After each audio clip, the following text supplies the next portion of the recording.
Cardi, we're getting to the warmer season. It's getting colder over in the States and in Arnburn, wherever Danny's heading. We don't know where it is. That's definitely not it. But it's close enough, it's good enough in my books. That's why we're happy to be looked after downstairs by Australia's number one grooming brand, Nut Care. Proudly Australian, Nut Care is taking Down Under grooming to the modern day man. Recently voted number one by Men's Health magazine with Bare Nuts pubic hair removal cream. Nut Care's revolutionising male grooming. As proud supporters of us at Any Given Sunday, Nut Care is offering our listeners 10% off in their first orders, simply using our code, as it is with all of our sponsors, Any Given Sunday. Use that at the checkout and the discount will be applied. Nut Care is essential grooming for men. Brown 45! Brown 45! Hot, hot, hot, hot, hot, hot!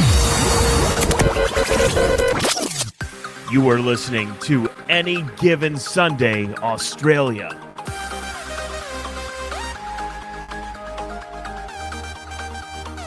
Yes, hello and welcome to the Any Given Sunday Australia podcast, the number one podcast in at least 3 households, 1 studio, Gridiron Australia headquarters, NFL Australia headquarters, the NFL flag headquarters, up in Winnipeg and Montreal. Congratulations to Montreal for getting the W in the Grey Cup.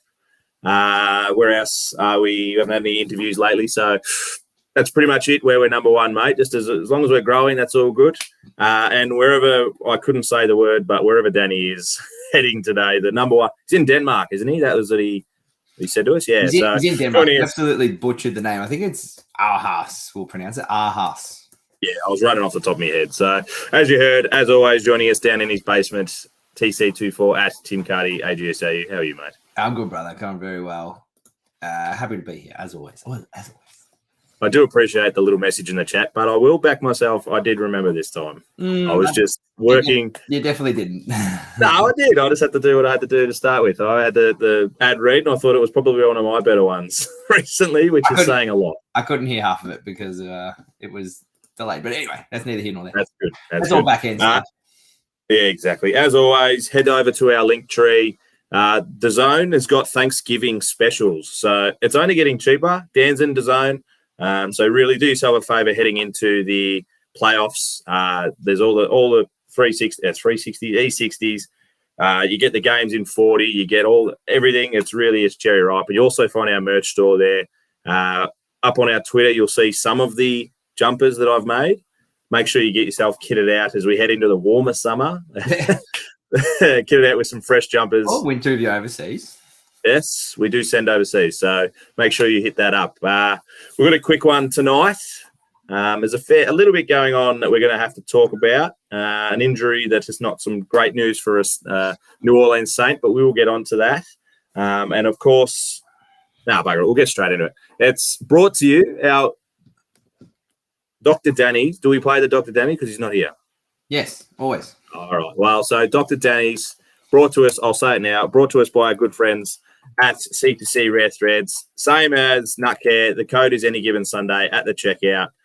You'll get 10%. I believe you get extra off on their shoes, which is an incredible offer. But before we get into the discussing.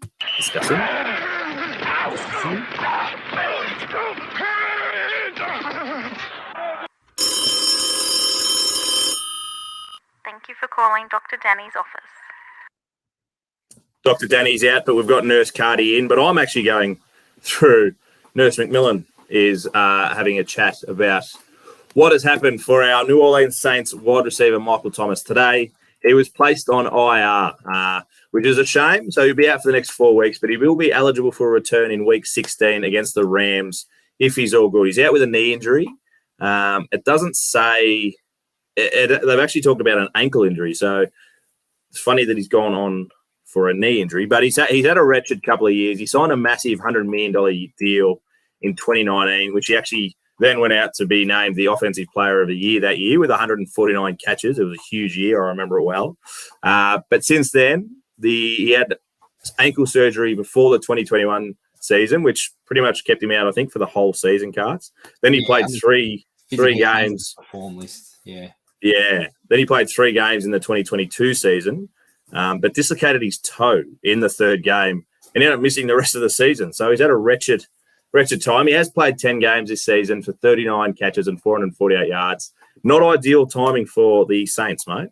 No, and it's unlucky for him as well because it was complications with his recovery that caused him to miss the whole year in 2021. Then gets unlucky, dislocates the toe. He did sign a 5-year, $100 million deal before the 2019 season. Yep. So that'll be still current next year? Yeah, so they reworked it at the start of this season. He's pretty much on a 1-year deal, $10 million. Could be up to 15. Yeah. But the end of this season, he'll either have to rework another deal or he'll be a free agent. Yeah, and just, like you said, bad timing, particularly for him. But for the Saints, who they're on top in the NFC South, which is it's a pretty tight division at the moment from 1st to 3rd, with the Bucks and the Falcons both 4 and 6, and then the Saints on top 5 and 5. So tough little stretch, missing they're probably the number 1 wide receiver there. But good news is they're expecting him back. So he'll do his 4 weeks because he's committed to IR now. So he'll do his 4 weeks and then hopefully get him back cherry ripe in time for, at the moment, looking like a playoffs berth. But have to wait and see. Yeah, it does. Like you said, the number 1, he probably hasn't. Marquez Callaway, I think, had a more productive season, but you need Michael Thomas there for Callaway to have that kind of season, I think. Now they're just going to double team him. It's going to make it tough. But your old mate, Derek Carr, I'm sure he'll work it out. And but definitely tough losing such a high end receiver. Yeah, for sure. And you feel for him, like being pretty injury prone. It just sucks to see him missing more games this year after the pretty shocking run that he's had in the last few years. Yeah, absolutely. Some news that's come out. I shared on our socials today. Tom Brady. He's I'm not sure what the actual interview was or where it was. You might be able to talk a bit more about that. But he's come out and said... Pretty sure it was on a potty. It was on a potty. Okay. Which is pretty... He's open to going on potties. Yeah, and we've had a good discussion about it just before. We're still working on it. What has he come out and said, and why has he come out and said it, you reckon? Well, so he's come out and said that today's NFL or today's football is essentially, I think he used the word mediocre. Yes. And he went on to explain that he feels like the rule changes in the last few years have led to, was it him that said led to bad habits? I'm pretty sure he said it's led to bad habits and things like that. So talking about the onus used to be on the offensive players to protect themselves, not on the defensive player to make a call on where their hitbox is or where their hit zone is and adjust. Like it used to be on the offensive players. And he said, he wouldn't throw balls in the middle if it was going to put his players at risk and things like that. So he's saying with rule changes and the things that have come about, the game is essentially a bit mediocre. And it does scream of a little bit old man yells at cloud. Back in my day, the game was at this, you know what I mean? Like the game was like this back in my day. And, he's only not even a year removed from the game. But I was talking to a mate and I were heard his comments this morning. We were talking and he's got his contract with Fox, which is going to be starting next year. So it feels to me like he's doing a little bit more media. I think he's on a weekly podcast at the moment. He's doing a bit more media stuff. It just feels like maybe he's just building a bit of what his media persona is going to be next year. And like he's making those sorts of comments and things like that. Because I think like, during his career, like he would always do press conferences and things like that. But I don't think he would ever go above and beyond in the media in terms of making any sort of like controversial comments or things like that. So maybe it's just in prep for next year. He's sort of building up a bit of a persona and that sort of thing. But that's kind of where I thought maybe he was coming from with that sort of stuff. Yeah, but definitely just making sure that everyone knows who he is, which I don't think there was many podcasts getting around during his career, but you're right. He didn't go out into the media and too much extra stuff. And like, it's not overly controversial what he's saying. Like a lot of people echo that sentiment that these rule changes are hurting the game. And, it's trending towards going to be flag football before we know it and all that sort of stuff, which, it won't ever be that. But wasn't overly controversial, but definitely headline grabbing because it's Tom Brady, I think. Yeah, absolutely. I feel like it's come out because of the Kareem Jackson, the safety out of Denver. So he's been hit with a 4-game, and it's been upheld, the suspension. he did. I saw the hit that he laid on. It was Josh Dobbs of the Minnesota Vikings. Yeah, He definitely lowered his helmet and absolutely pulverized him. So it looked shocking. So yeah, because it's I'm not sure that's that's making the game weak. By his third offense, like exactly stamping out Yeah. that sort of stuff. That's not making the game weaker. And like that's not what Tom said. And I don't think that's what he was alluding to about it being weaker. Like I think no player or former player will disagree that you got to protect the players and remove those sort of hits that are more inclined for head injuries and like that sort of stuff. But I think he was just referring to it's changing it and it's letting bad habits creep in. I think was what his quote was. Well, he went on to say that coaches aren't having a go at players for making those mistakes. They're having a go at refs for allowing the player. Is like if you get tackled and you lost the ball, it's on you. You should be protecting the ball better. And I think that's what he was leaning towards the bad habits of instead of being my fault, it was the ref's fault or the other player's fault. Ref wanting you penalise him, and he did go on to say, if I was playing against Ray Lewis, the great Baltimore Raven, I'm not throwing it over the middle. He referred to Ray because he's like, he's going to knock that player out of the game, not knock him out like concuss. He's going to take him out of the game with whatever way they may get injured. So he's not putting the ball there. But because I'm not playing over the middle, he will. Yeah, he'll put him out, and I can't afford to lose him during the game. So I do agree with a lot of his saying that, in a way, because we have to look after players. The health and CTE and all those things coming out now. His health's got to come first. Yeah, that's it. But it's still a contact sport. Like you can still get the big hits. There's definitely some big hits. But like you said, the fact that Tom Brady's the one who said it, it's going to make some news headlines, even down here in Australia. And if he wants to come on, he can reach out. By all means, we'll let him on and come on and spread his. We'll have him on. We'll just have to approve him in the DMs, and then we'll talk to him. Yeah, we'll approve. We'll have a chat to him first. He can talk to our people. The other story to come out, which is probably a little bit bigger, we should have started with it. Matt Canada, the OC, former OC, now part of the pool of coaches that are being paid without coaching. He's been fired from the Pittsburgh Steelers.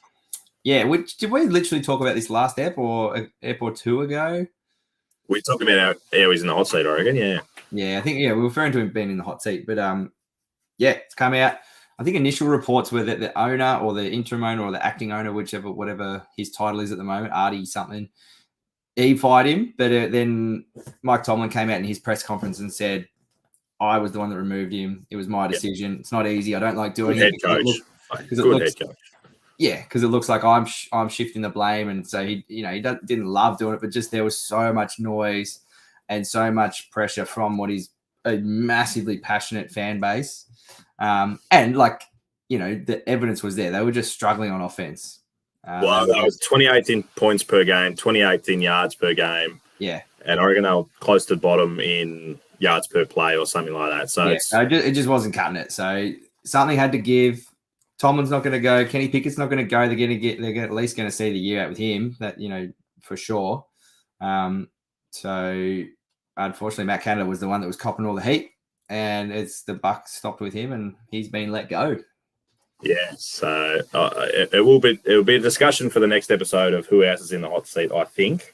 And you got to think if they won against the Browns on the weekend, it probably maybe delays this. Well, that does it a little bit, maybe. Depending, it was a 10-13 game, so.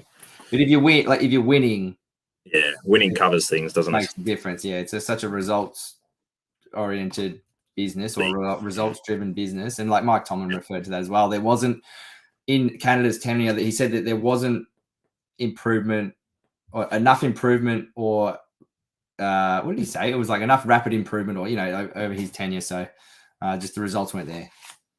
And I'm just getting up now. If you can fluff for a second, do we know who's actually stepped in as the? I believe it's going to be their quarterback coach. His name escapes me because he's obviously going to be familiar, or Kenny's going to be familiar with him. Kenny Pickett. Name is escaping me as you quickly speed read, but yeah, I'm speed reading as fast as I can, but it doesn't say. We're going to say the QB coach is the one who's going to step in. So yeah. Oh, here we go. Mike Sullivan will be calling a bulk of the plays. We got there. Yeah, good on him. Good luck to Mike Sullivan. If he can make a fist of it, you never know what happens to him. Yeah, mate. Well, and bit of noise. Well, there was a little bit of noise getting thrown Kenny's way. So This is going to be his time to. He's going to have to perform. Hello, Danny. Jumped in the chat. I was just about to say, I just had a look. Do we have anyone in the YouTube chats, mate? Hello, mate. You first-time listener?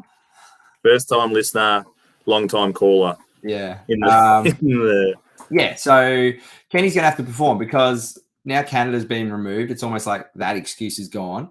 Yeah. Because I can't remember. We've said the whole time, though, that it's the defense is holding this team together. Yeah.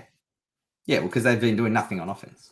Yeah, correct. And they showed that on the weekend with a, 13-10 loss, but 13-10 against the Browns. So we're going to get straight in. Hopefully Danny is still there because we are about to talk about his birds. You can listen to our talk about it, but we'll go through the rest of the games quickly before we speak of the birds. It started last Friday for us with the Ravens getting a 34-20 to win over the Bengals. My Packers. Believe it or not. 23-20 win.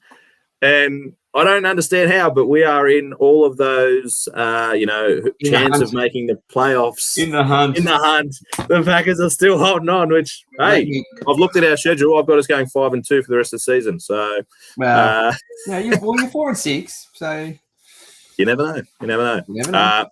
The Browns, like we said, 13-10 over the Steelers. Texans just getting Texans job done, 21-16 over the Cards. Jags bouncing back well, 34-14 over the Titans. Yeah, they did. Dolphins just getting the job done, but probably more than enough, 20-13 over your Raiders. I was surprised my boys were that close and actually had a chance to tie it at the end, but anyway. Yes, but a shame. Dolphins, so we just said that. Cowboys 33-10 over the Panthers. Giants 31-19 over the Commanders, which is an upset, I'd say. Absolutely. Yep, nice, we agree. 49ers 27-14 over the Bucks. Bills in an upset, 32-6 over the Jets. Rams, probably another upset, 17-16 over the Seahawks. That's an upset. And Broncos, definite upset, 21. Oh, no, they were favourite. Definitely not an upset. 21-20 over the Vikings, which was actually a pretty good game in the end. Yeah, they were favourite, but yeah. Yeah, we were both in agreement that they shouldn't have been as heavily favourite, but they proved us wrong and got the win. So we've picked two games to speak about. The first one I got to see a majority of. The second one, unfortunately, I was doing some drills at work and I didn't get to see, so I'm going to rely on you a little bit. The Bears, grouse. The Bears and the Lions. Did you get to see much of this game? Because it was actually a tightly contested contest. And it probably wasn't really, right up until the end of the game. The Lions... It wasn't, which I got to see the end. I got to see pretty much the Lions come back. Not from as far back as what they did. I pretty much saw mainly the final drive, which was... Okay, so sweet. I can talk about the rest. So they they moved the ball really well, the Lions, but in the first 3 and a bit quarters, they turned the ball over too many times. There was 3 interceptions. And a couple of them just looked real shoddy, where they just missed, some bad throws where the second one especially, Anazo, I can't think of his name, but he literally hit him in the chest. Like, it was just straight down the guts. Hands alone. He had a crossing route from St. Brown and not St. Brown. Yeah, it was St. Brown. But, like, just some of the throws, and they were a bit fumbly as well. Anzalone is a Detroit Lion, so it definitely wasn't thrown to him. But who are you talking about? And the Bears were I'm talking about Goff. Goff threw 3 interceptions. It was just not his best first 3.5 quarters. He finished off the game really well. To Anzalone. No, Anzalone's a defender. Oh, so okay. I don't know. Disregard what I was saying there. I was thinking maybe Fields. No, he didn't have an interception.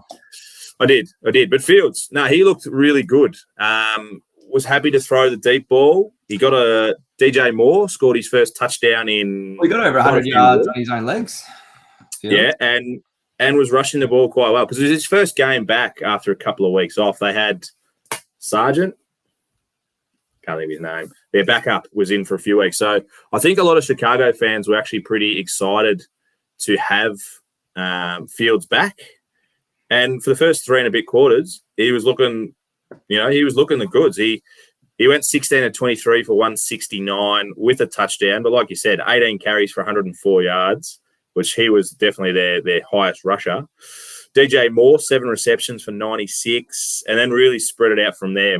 Mooney went for 24. Cole Kmet went 3 for 20. Equanimous St. Brown went 2 for 19. Had the brothers in the game? Yeah, there was quite a few brothers, I think. Was it this game or one of the other games had 3 sets of brothers? Maybe that was the Browns, and doesn't matter. I'm getting off. But, yeah, Goff, 23 of 35, 236, 2 touchdowns, 3 interceptions. And I reckon there was 2 fumbles. One was recovered. Anzalone was a fumble. There you go. He recovered a fumble. But Craig Reynolds also lost a fumble. But St. Brown, he did go 8 receptions for 77. Jamar Gibbs, he's just ticking along. He had 6 receptions for 59 to go with 8 rushes for 36. Montgomery back as well, 12 carries for 76. So they're rushing. They went over 115. They look good on the rush, but like I said, Goff just kept throwing the ball away, doing like old school Goff things, where this year he's looked so stable and so in control with his offense, just moving him down the field. But he just kept giving the Bears a chance, and they just kept taking it right up until the very end. And I think it was 4 minutes to go, and they were down 17-26. And then they went on 2 good drives. You saw the last one, so you can probably talk me through the last one a bit more than I didn't actually see the last one. I saw the second last one. But I pretty much turned it off thinking game over, but not the case. Well, yeah, they were going for all money too. Like the Chicago defense, I think they're maybe one of the top 3 rated against the run. Yep. The rushing game, I want to say, in the league, which is surprising. So even though that they did have, like you said, over 100 yards of rushing offense, the Lions, you'd probably expect them of a normal game to have a bit more. Maybe that's why they struggled a bit until they're sort of towards the end of the game there. But Montgomery definitely came into it those last couple of drives as well. I'm pretty sure he scored the go-ahead too. Montgomery. Yeah, he did. And then they got a safety at the end off the back of Aiden Hutchinson too, who did an awesome little punt after he grabbed the ball. He booted the shit out of it up into the stand, so that was pretty cool. But just a lot of the talk has been about this is like, you know, the same old Lions thing. This would have been a game that traditionally they would have been in the Bears position. They would have been in front and they would have choked and they would have lost it. So all the talks about this brand new Lions, the MCDC Lions, they show that grit and determination and belief, I think, is the biggest thing. Like the belief, and Goff unwavering after the probably not a great, especially first half, 3 quarters, had the 3 interceptions, and to come back in the last and just clutch it out and that game-winning drive, and then the defense to come up and get the safety at the end there as well. This is everyone's talking about the brand new Lions. 8-2, those brand new Lions, but they are running into an absolute wagon in the Packers division. It's their division now. Yeah, I can't. Well, the Vikings are hanging in there, but they're hanging in there. Especially after Detroit, like I said, running into an absolute wagon this week. So might be a bit tough for them. The other game was yesterday's Eagles-Chiefs game. And from it, like I said, I didn't get to see it. I have watched some highlights, but it was only a quick highlights package on DAZN. Make sure you check it out. 21-17 for the win. So Danny was very happy with it. He said they were in front for all of the last quarter, but Kansas had it. And they did. I do know they had a chance to win it with Valdez-Scantling dropping a ball going deep into – he would have walked in. I would have been down, but they would have been right at.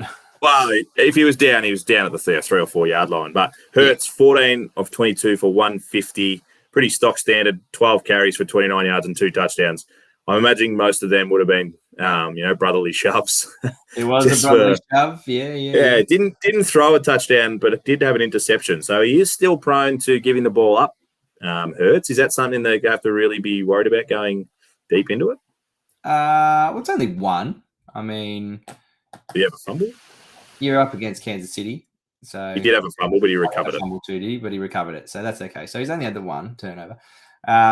He rushed for a really good touchdown, and then they had the brotherly shove was the game winner towards the end there after that huge hoik down the field to Devonta Smith. He had another game too, 6 receptions, 99 yards, breakout year if he hasn't already for him. Yeah, and huge catch down the field. Pretty awesome throw from Yalen. But the Chiefs, they didn't put on any points in the second half, which might be not the biggest story, but maybe the bigger issue.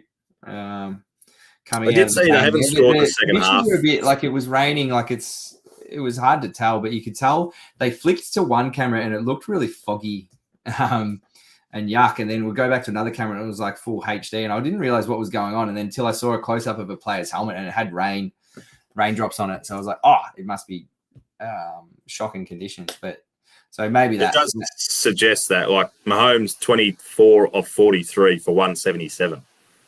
Yeah. Did throw 2 touchdowns, but also had an interception. So Pacheco had a game, 19 carries for 89 yards in that kind of weather's a good day out. Lots of drop passes too, which good point from Danny in the chat. Cool. Thank you, Danny. Anything you want to add, feel free to put it in and Carts can relay. But was Taylor Swift there? Because Kelsey only had 7 receptions for 44 yards. Well, he did had get a fumble touchdown. as well. It was unlucky because it was an awesome punch out from the defensive player because he pretty much had both hands on the ball, and whoever was the defensive player just got his hand in perfectly, and there was a little fumble there for Kelsey. So not great for his stats. I don't know if Tay was in the stands or not. Not sure. He must have been watching at least, because that's not well, if he's just missed out, you got 2 touchdowns, probably not a bad day. But yeah, is there how much worry are you from the Kansas City Chiefs side, Carts? You're getting a loss at home in a big game. Or is this just another blip in the radar? 7-3, they're still right up there. Mate, still not panic stations. They're playing probably arguably the best team at the moment, and come away with a little hiccup of it. No points scored in there. They had their chances. They just dropping catches. If they fix up those drop catches, different game. Totally different game. Like they definitely left some points out there. So not overly worried if you're a Chiefs fan, I don't think.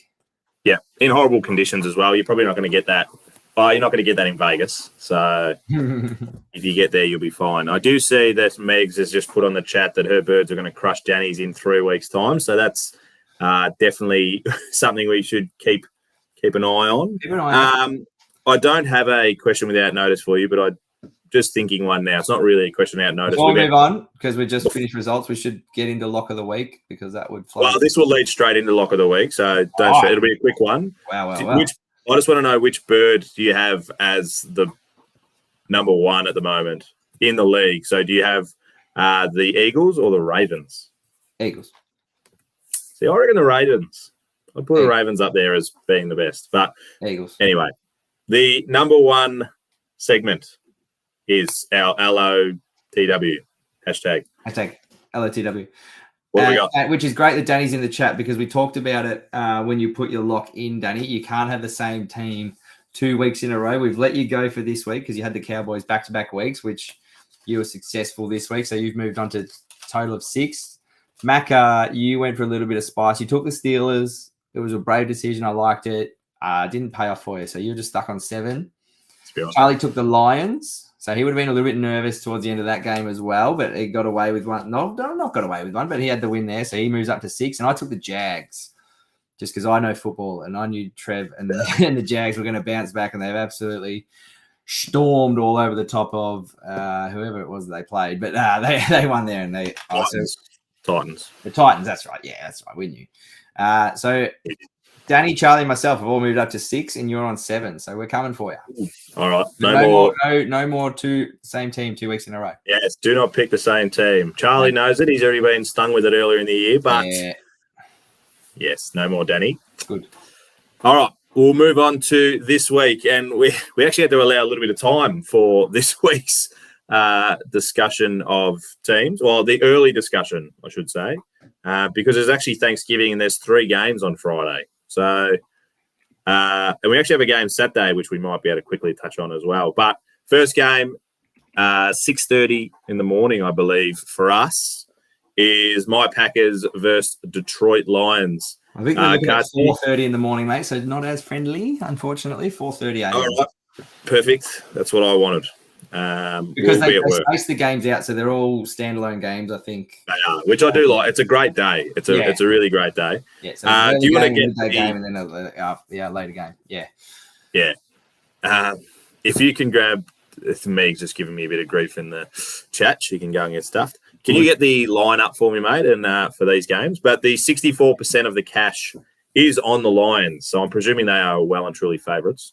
Well, if you've got half a brain, you just yes, the Lions are the Lions are definitely favourites. Yes, it is in Detroit as well. This is their game every year. They have the Thanksgiving game every year. A 7.5 point line favouring the Lions. Yeah. Who are you picking? You are coming off the back of a nice little win. Probably, like we said, maybe a little bit of a surprise. Yep, probably. Yeah. Jordan Love's had a bit of a game, over 300 yards, but I'm absolutely taking the Lions at 7.5 there. Yeah, we do have Aaron Jones went out early MCL scare. Yeah, that's I forgot about that. So and he's not picked to get up, I don't think, especially on a short week. So I think it's a pretty good line. I reckon just because they've already beaten us comfortably this season, but I reckon we fire up and we might not get the W, but we'll cover. So Danny said smash the line. Lions will take it. You can get stuffed as well. But I'm going to take my boys at the line, but I reckon Detroit will get the job done. Okay. Next game, Washington at Dallas. This one I do see Dallas. They are flat track bullies. I imagine it's quite a big line. And they are flat track bullies, and I reckon they could, at home, they will cover the line. 85% of the money is with Dallas. Line is 11 points to the Cowboys here, which is it's a lot of points, though, isn't it? That's a lot of points. And do they have any problems? No, they're pretty healthy too. Divisional game, like the Commanders they've won a few games that we probably didn't expect this year. That's just it's a lot of points. It is. That is so many points. It's 2 touchdowns, but if you look at the last 5 results, I take that back. Looking at their schedule, they haven't really beaten anyone. They've beaten the Cardinals, the Broncos earlier when they were still stinking it up, and that was even a tight game. The Falcons and then the Patriots. So they haven't really beaten anyone this year. So I take that back.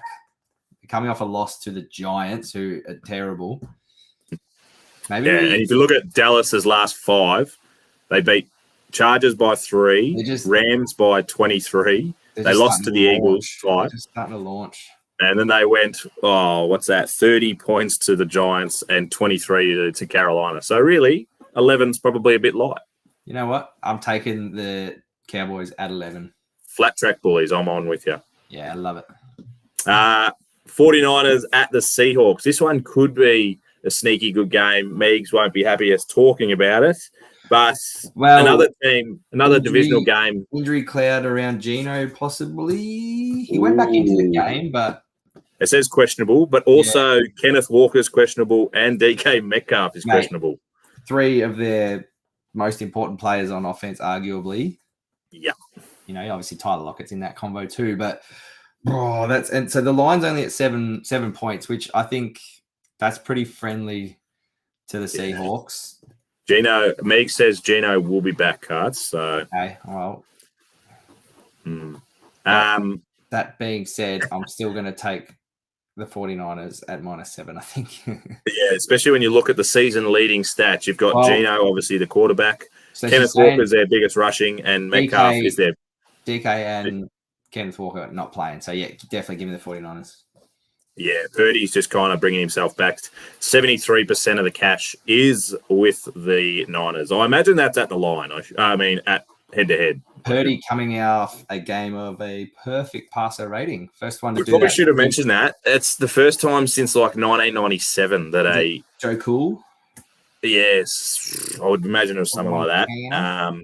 158.3, which is an incredible game by him. Why that number is a perfect passer rating, that's strange, but anyway. It's all about maths. No, I get it. It's just weird that's how it is. It's stupid maths. It's stupid maths. We will quickly just mention last one, Dolphins at the Jets. I love so many individual divisional games. The money they deliberately did it for Thanksgiving weekend. What are the odds? Keep everyone close to home. What is crazy. 81% of the money is with the Dolphins. Yep. Zach Wilson, I believe, has been benched. So did they say who was starting? They did. Shit. Fluff? I'll find it. I can't remember who it was. A couple of New York, Quincy Williams is questionable. And Becton, the offensive tackle. Tim Boyle's listed as the starter. Okay, former Packer, Timmy Boyle. Trevor Simeon is the backup. Yeah. Yeah, so he's gone straight down to third, which is huge. Yeah. But all of the money is with Miami, even though it is in New York. What is the line? The line there is 9.5 to the Dolphins, which we know there can be a bit of an offensive juggernaut. You get the cheetah, let him loose. I don't as good as the New York defense can be. Yeah.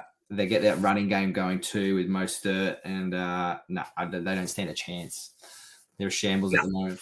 All of the talk in the chat is fins up as well, and I'm taking the Dolphins at 9.5. Well, yeah, perfect. Wow. Agreed. All right, mate. Good stuff. Go the Packers. We'll talk about your Raiders on probably Sunday again when we get back on. But my boys get the job done in Detroit just to shock everyone and shock the league, and we'll be back in the playoffs. All right, timestamp this. What are we? We're looking at 35 minutes. No worries. Yeah. All right. See you to Megs and Danny. Enjoy. Thanks for jumping in the chat, you guys. Aunt House. Is that what we're going with? Ahas. Yeah, you've more travelled than I am. Ahas. I might find it on the map in a minute, actually. Good luck. I just found it. I can see it. There we go. Denmark. It's the second biggest place in Denmark, if you didn't know that already. It's on the map. It's on the map. I already knew that. So, all right, guys. Love your work. Go the Packers. Speak to you Sunday. Thanks, fam. See ya.